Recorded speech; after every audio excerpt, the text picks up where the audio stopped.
Good to see you all. President Trump is in charge, and America is back. This week further demonstrated that the Trump effect is real. Over the weekend, Americans celebrated the return of American-Israeli citizen Keith Siegel and two Israelis who were held captive by Hamas terrorists since October 7th, 2023. President Trump and his administration worked diligently to secure their release and are committed to freeing all remaining hostages. Yesterday, as you all know, President Trump held his first foreign meeting at the White House with Israeli Prime Minister Benjamin Netanyahu. And as the president said, the bonds of friendship and affection between the American and Israeli people have endured for generations and are absolutely unbreakable.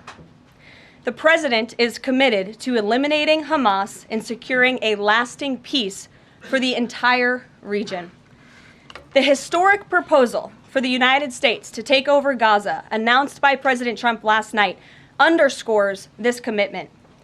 Insanity is doing the same thing over and over again and expecting different results. President Trump is an outside-of-the-box thinker and a visionary leader who solves problems that many others, especially in this city, claim are unsolvable. We've already seen the results from President Trump's bold peace-through-strength diplomacy on the world stage. In response to President Trump's tariffs this week, both Mexico and Canada took immediate steps to alleviate the illegal alien migration and flow of deadly drugs, particularly fentanyl, into our country.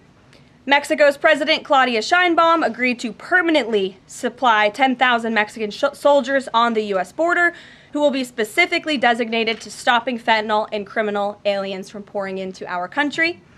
And Canada's Prime Minister Justin Trudeau agreed to appoint a fentanyl czar, list cartels as terrorists, and increase resources to assist the 10,000 frontline personnel at our northern border with Canada. In recognition of these steps, President Trump paused the implementation of tariffs for 1 month while negotiations continue and final deals can be structured.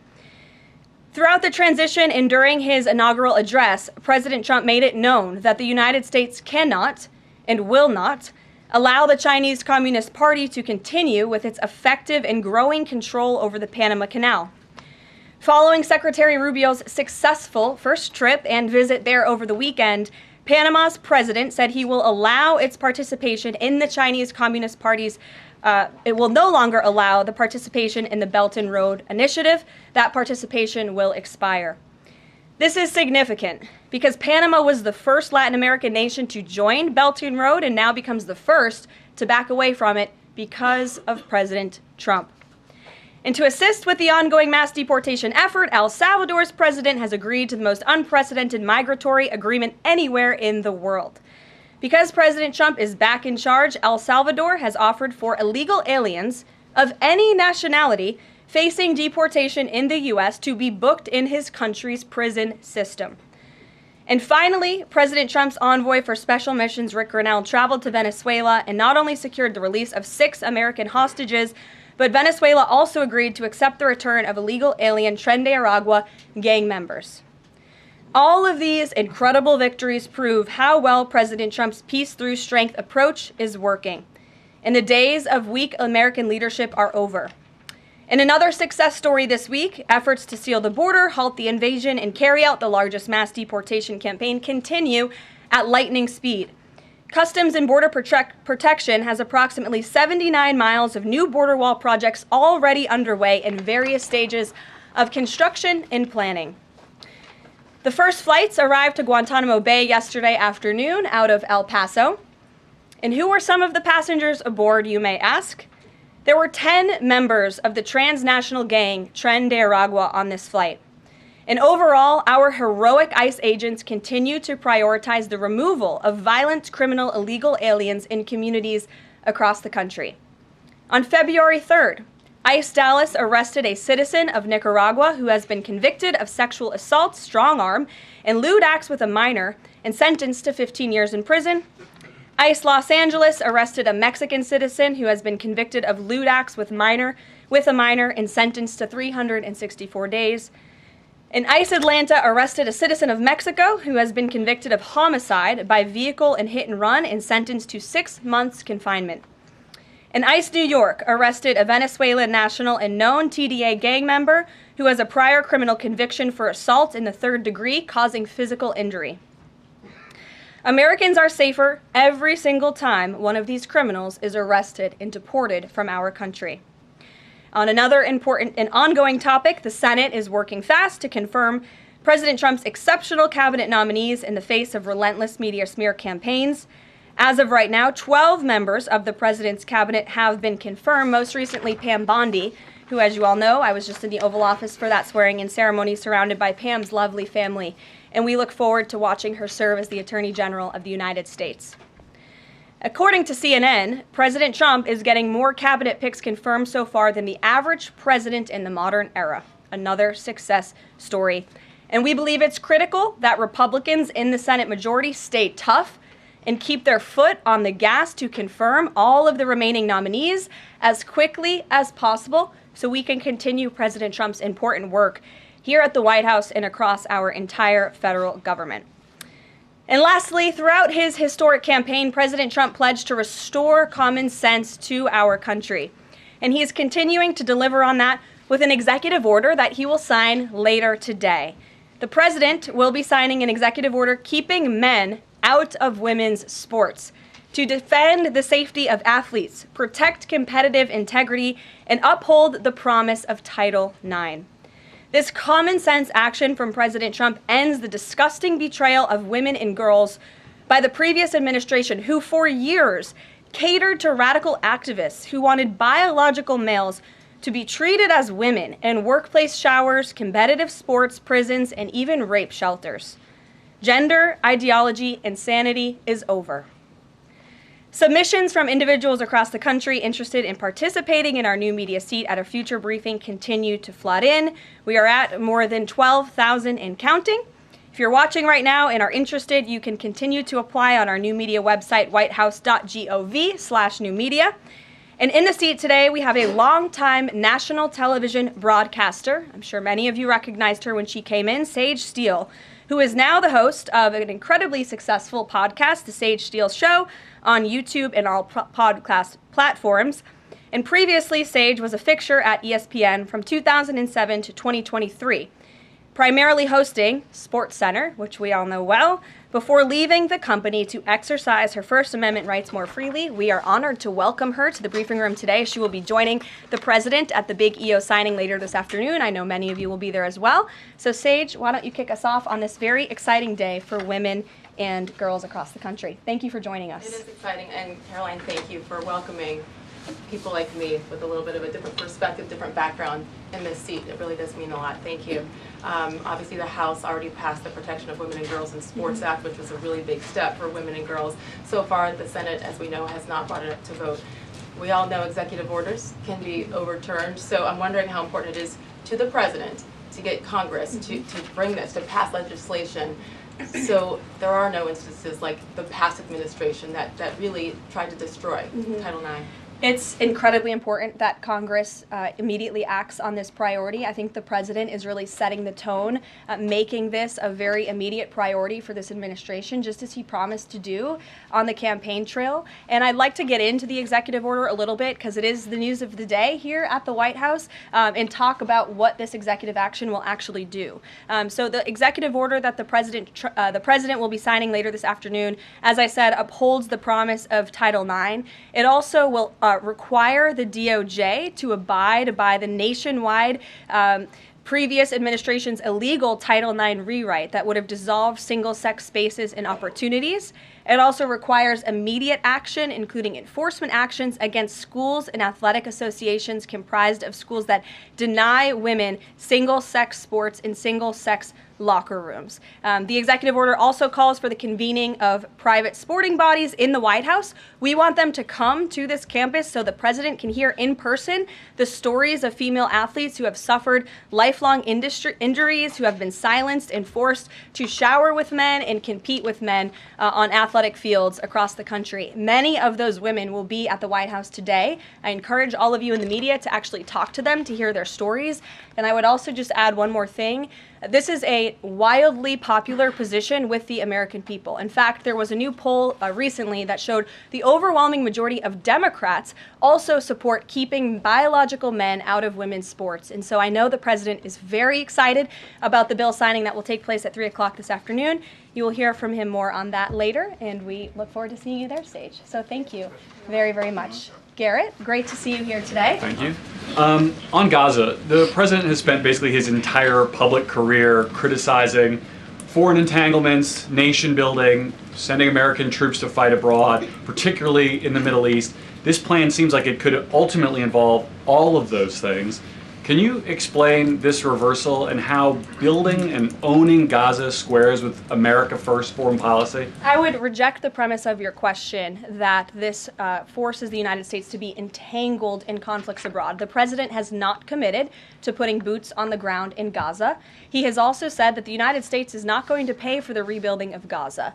His administration is going to work with our partners in the region to reconstruct this region. And let me just take a step back here, because this is an out-of-the-box idea. That's who President Trump is. That's why the American people elected him. And his goal is lasting peace in the Middle East for all people in the region. And as I said in my opening remarks, we've had the same people pushing the same solutions to this problem for decades.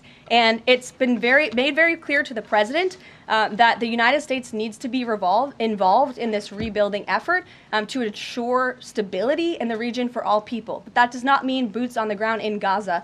It does not mean American taxpayers will be funding this effort. It means Donald Trump, who is the best deal maker on the planet, is going to strike a deal with our partners in the region.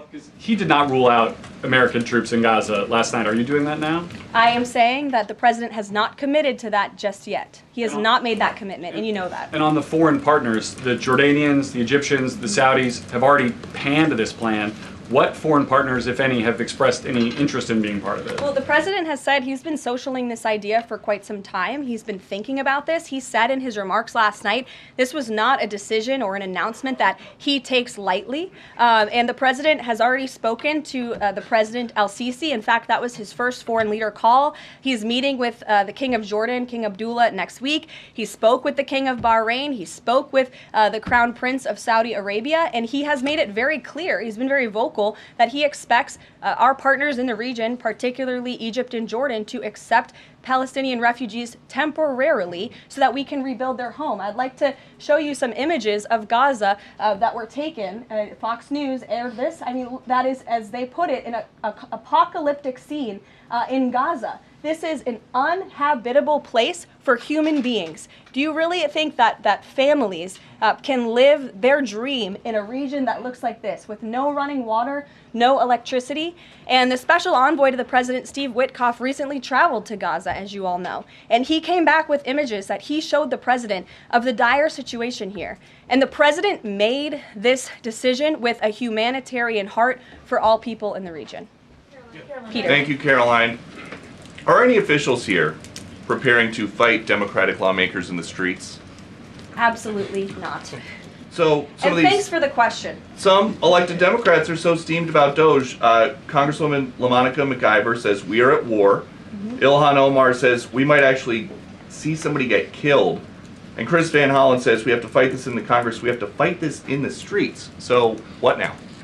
And may I just point out, if you heard that type of violent, enticing rhetoric from our side of the aisle, from Republican leaders on Capitol Hill, I think there would be a lot more outrage in this room today. It's unacceptable, the comments that have been made by these Democrat leaders, and frankly, they don't even know what they're talking about. Because President Trump was elected with a mandate from the American people to make this government more efficient. He campaigned across this country with Elon Musk, vowing that Elon was going to head up the Department of Government Efficiency, and the two of them, with a great team around them, were going to look at the receipts of this federal government and ensure it's accountable to American taxpayers. That's all that is happening here. And for Democrat officials to incite violence and encourage Americans to take to the streets is incredibly alarming, and they should be held accountable for that rhetoric. It sounds like something that they're most concerned about is Doge engineers with access to Treasury systems. Can you clarify, do the Doge engineers have read-only access in these systems, so they are not allowed to write new code? No. They are not, okay. No. And then one more thing. NBC is reporting that some of the illegal immigrants that we've seen rounded up and arrested are not being deported. They're being released with ankle or wrist monitoring devices, or they have to check in on the phone. So is the administration arresting more people than you have room for? I have seen the reports, and I'm glad you brought it up because we want to address it. There have been a total of 461 illegal aliens. This is of this morning when I got this information from DHS that have been released from custody of the more than 8,000 that have been arrested since President Trump was inaugurated. It's less than 6%. And there are reasons for their release. Some of the factors include a lack of significant likelihood of removal in the foreseeable future, lack of detention availability, which is something this president and this administration has been incredibly vocal about. We are doing everything we can to deport and detain illegal immigrants, but we need Congress's help to increase funding for Border Patrol and for ICE to increase detention capability in our facilities. And then other serious medical conditions have also been the reasons for some of the release of these individuals. But none of them have final deportation orders. Many of them are probably contesting their immigration status. I'd refer you to DHS for more details, but I did get that information because I knew it would be a question, so thank you. Sure. Yes. The president and you here again today have made clear, given the devastation, you think Palestinians have no choice but to leave Gaza and go elsewhere. But Palestinians say this is their home. They don't want to go. The president last night said he's willing to use the military if necessary. Is the U.S. prepared to remove Palestinians from Gaza by force? The president is prepared to rebuild Gaza for Palestinians and all people in the region, peace-loving people who want real economic development and opportunity in the region. This is a region that has been controlled by Iranian-backed terrorists, Hamas, who have brutalized not just Israelis but Palestinians too. It is because of Hamas that you see those images on that screen, that Gaza has become a demolition site because Hamas launched that brutal attack on Israel on October the 7th. And so again, I would stress, President Trump wants to ensure that this can be a place where all people can live in peace. He is a peacemaker in chief. He made that very clear in his first term. And as for how that will be accomplished, the president and his team are talking with our allies in the region to consider next steps. But should the American people be prepared to see U.S. military on the ground fighting a ground war against Hamas? Again, the president has not committed to U.S. troops in the region. But it is an option. I have said that the president has not committed to that yet. Sure. If I could just follow up on that, though, why not rule out the idea of committing U.S. troops? This has been a long-standing argument that the president has made really over the last decade or so, talking about endless wars and not something the U.S. wants. Why not rule out troops? Because I think the president is very good when he's making deals and negotiating not to rule out anything because he wants to preserve that leverage in negotiations. And so I think that's what he's doing here. Mary. Follow up on that, though. He also said that everyone loves this plan. He said that in the Oval Office this morning. Sure. In fact, the Deputy Prime Minister of Jordan called it a declaration of war on the Arab people. So how does he square the fact that even some Republicans on the Hill are objecting to this or questioning this? How does he square the fact saying everyone loves this plan? Well, King Abdullah of Jordan will be here next week, so I can provide you more context on the conversations he will have directly with the President of the United States after that meeting. And I would just point out that there's been a lot of leaders and officials all around the world who have doubted, I suppose, the deal-making ability of President Trump. You heard the Panama leader saying that he would not agree to some of the concessions that he has now made because of Secretary Rubio's visit. You had the Colombian president saying he wouldn't accept flights of Colombian illegal nationals who have entered into our country illegally, and those flights are underway. So actions speak louder than words. Dasha.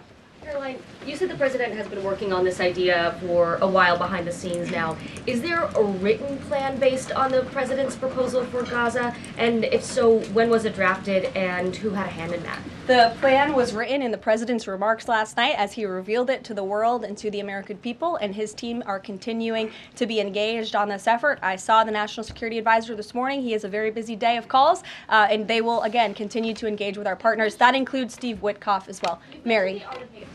Two questions for you on the news of the day. So how is today's executive order going to impact the 2028 Summer Olympics in Los Angeles? For example, would a man who thinks that he's a transgender woman be allowed to compete as a female on U.S. soil?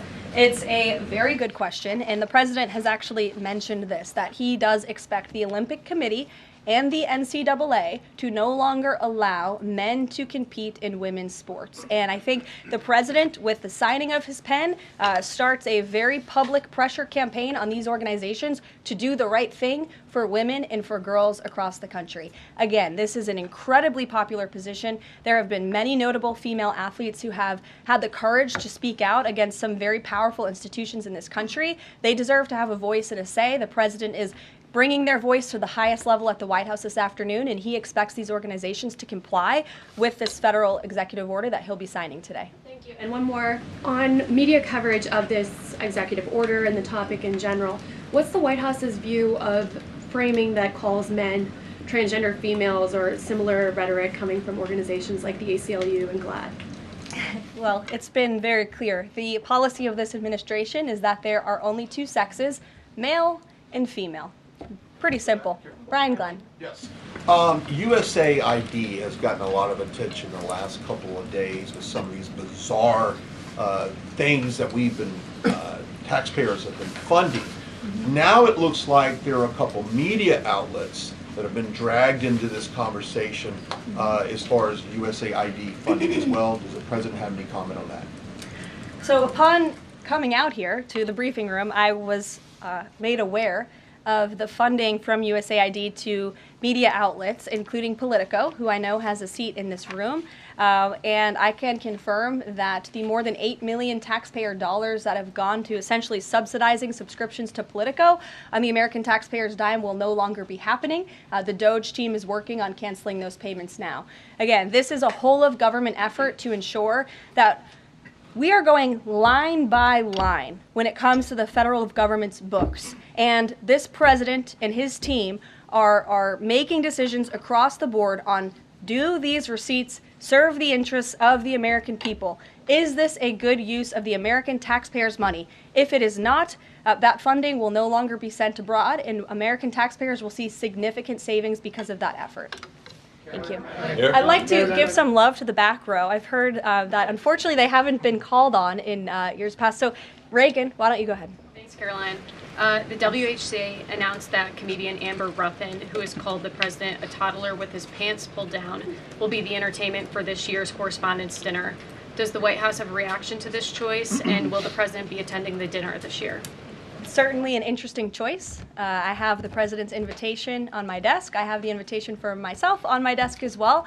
Haven't talked to the president about it. When he makes his decision, I will let you all know. But definitely an interesting choice of the comedian. I'll talk to the boss about it and see what we decide. Sure, go ahead. Caroline, in the back, yes, thank you. yes. Appreciate it. On the executive order set to be signed today, you said that this will be enforced. Can you spell out for schools and the public how exactly the administration plans to enforce this, even at the local level? And on top of that, there are human rights groups who say that this could expose kids to discrimination. What is your response to that? I think kids have already been exposed to discrimination, especially young women and girls who have been forced to shower in locker rooms with biological men, who have been forced to compete on playing fields with biological men, which is incredibly unfair and unsafe, and again, an incredibly unpopular policy with the American people. As for the actions that this executive order takes, I already laid those out at the beginning of the briefing. I'm happy to give you a copy of this fact sheet so you can let your audiences across the country know. What's your message to schools who don't comply with this? They should, because it's going to be federal law in about an hour and a half. So your colleague to your right, to my left. Thanks, Caroline. Yes. Taylor with Spectrum News. You talked a bit about DOJ. Elon Musk is currently a, quote, special government employee who also owns companies that have billions of dollars in federal contracts. You said earlier this week that he has abided by all applicable federal laws, but what steps is the Trump administration taking to address that conflict of interest? The president was already asked and answered this question this week, and he said if Elon Musk comes across a conflict of interest with the contracts and the funding that DOJ is overseeing, then Elon will excuse himself from those contracts. And he has, again, abided by all applicable laws. In the back left, go ahead. Trade advisor Peter Navarro, when asked about the External Revenue Service today, said, quote, we're going to collect a lot of tariff revenues and we're going to get tax cuts out of it. Is it the official position of the White House that tariffs will lower taxes for Americans? The president has always been clear that he believes tariffs are a tax on foreign nations, and he's committed to cutting taxes for the American people here at home. He also believes tariffs are a great revenue raiser for this country, and that's exactly why he has committed to the creation of the External Revenue Service, which I think is a phenomenal idea. Or just go down the whole row. Go ahead. Tom Bateman with the BBC. Can you confirm that under the President's plans for Gaza, any and all Palestinians who want to stay in Gaza on their land will be allowed to do so? I can confirm that the president is committed to rebuilding Gaza and to temporarily relocating those who are there because, as I've showed you repeatedly, it is a demolition site. There is no running water. There is no electricity. The president wants these individuals to live in peace. He is committed to doing that with this very bold new plan, and we will continue to keep you apprised of updates as we receive them. Ed Lawrence, that's not go an ahead. answer. Yes, go ahead, Ed. I appreciate it. Thank you. So now that the President Trump's policies are starting to take shape, how long will it take to cycle through and get some of the actual prices that Americans are paying to come down? Prices at the store and at the grocery pump? Across the board, sure. Well, the president is doing everything he can, obviously, to reduce the cost of living crisis in this country as quickly as possible. That's why he signed a litany of executive orders across the board in the first couple of weeks here. He declared a national energy emergency. He committed to cutting 10 regulations for every new one on the book. As you know, working for a Fox business-related outlet, deregulation and energy independence are huge drivers of reducing inflation in this country. And I think Americans can be assured by the results President Trump had in his first term, when again inflation was 1.4% when he left office. Is it months or is it a year? And will Americans have the patience to wait for it? I don't have a timeline, but the president is doing everything that he possibly can to reduce cost of living for Americans at home. Phil Wegman. Thank you. Is it worth risking the life of a single U.S. Marine to turn the Gaza Strip into the Riviera of the Middle East? Phil, I'm not sure why you're asking me that question because I've already said the president has not committed to sending Marines or any boots on the ground in Gaza. We'll bring it to the front row. You're holding out the possibility? Good to see you again here in the front row, Karoline. Two things. On today's announcement, Title IX, if he scales back the education department or moves to shut it down entirely, what entity will enforce Title IX? As of now, this will be enforced through education, through Title IX. If the abolishment of the Department of Education continues, which, as the president said yesterday, it's something his team is looking at and considering. It's something he talked a lot about on the campaign trail. Then, of course, we will look at additional maneuvers to ensure that these very important policies can be implemented. Okay, so the education abolishment thing's still on the table. Title IX. The president talked about it yesterday in the Oval Office, and he has good reason to talk about it. I mean, look, our education system is failing students in this country. The Nation's Report Card, I brought it up in my remarks last week, it shows that fourth graders are not reading at the level they should. I believe it was 40% of them are proficient in reading. As the mother of a child, I want an education system that helps my child read and write, teaches him math, nothing else in the classroom. And the president is wholeheartedly committed to we can make academia great again in this country. One other quick Deanna. one, Oh, thanks, Caroline. Does the president, is he looking at offering anything to these Arab countries that take in Palestinians? Is he willing to give them anything in return? And secondly, when the president announced his taking over Gaza policy yesterday, was Netanyahu aware of this, and what was his reaction when Trump presented that idea to him? I won't get ahead of the president's discussions or negotiations on your first question about what would be offered. I think the president's made it clear that he expects these nations in the region to step up and to accept Palestinian refugees who will be temporarily relocated for the rebuilding of Gaza. As for whether Prime Minister Netanyahu was aware before the president's remarks, he was indeed. I wasn't present for that reaction. But again, this is something the president has been socializing and thinking about for quite some time. Nick, good to see you. Oh, Jordan. Jordan, sorry. Thank you, Caroline. So Secretary Hegseth announced yesterday that Army recruiting levels have reached 12-year highs in December, 15-year highs in January. What is making young people want to serve the military under the Trump administration, and how does that contrast to Biden's failure consistently to meet recruiting average? Yeah. Does DEI President Trump's anti-DEI agenda play a role in this? Well, first of all, the recruitment level for all branches of our military are at crisis levels, and it serves as a national security risk that our military branches are not fully staffed to where they need to be. And I do believe it's a culture problem within these institutions that the president is very much committed to fixing, as emphasized by the executive orders he has signed to root DEI out of the military. And I think when young men and women who are honorably signing up to serve in our nation's military see somebody like Pete Hegseth, the new Secretary of Defense, who is a proven warfighter, who risked his life in battle for this country, who understands what it means to deploy and to defend the Constitution and your nation abroad and to put your life on the line. When they see a leader like that, and a leader like President Trump, who is committed to peace through strength, that's very inspiring. And we look forward to seeing those recruitment numbers and retention numbers skyrocketing over the next 4 years. And I know Pete Hegseth is committed to increasing recruitment at all branches of the military. I would defer you to the Department of Defense on exactly what he plans to implement. Jeff. Thanks very much. 2 questions. One, the president yesterday used the word permanent for permanently resettle Palestinians. I hear you saying temporarily today. Is that a shift or a specific change that you want to highlight? And my second question is, yesterday he spoke about the U.S. owning Gaza. Who owns Gaza now, and how would the U.S. acquire ownership? Well, Gaza is currently run by Iranian-backed terrorists in the Middle East, Hamas, who we all agree, I think everybody in the region agrees, that can no longer stand. Just look at the events of October 7th and the events since.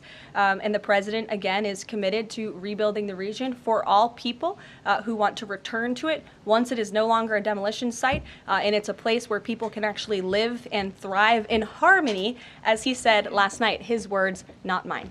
Daniel. Permanent versus temporarily resettle? Can you just clarify the president has made it clear that they need to be temporarily relocated out of Gaza for the rebuilding of this effort. Again, it's a demolition site right now. It's not a livable place for any human being. And I think it's actually quite evil to suggest that people should live in such dire conditions. Daniel. Karoline, thank you so much. The Daily Guidance says that the president will be meeting with a pair of governors today, Governor Abbott of Texas and Governor Newsom of California. It comes after the president took executive action to turn the water back on in California. Billions of gallons are flowing now. What can you tell us about the 2 meetings and the importance of President Trump's actions to help people in California? Sure. Those meetings will be taking place shortly, so I will get out of here to get to those meetings. We can always provide you a readout, as we always do. We try to be very transparent about what the president is doing in the Oval Office. Perhaps he'll even call you in to join him. We never know around here, as you all know. But Governor Abbott is obviously a great friend and an ally to the president. He has been on the front lines of the border crisis in this country.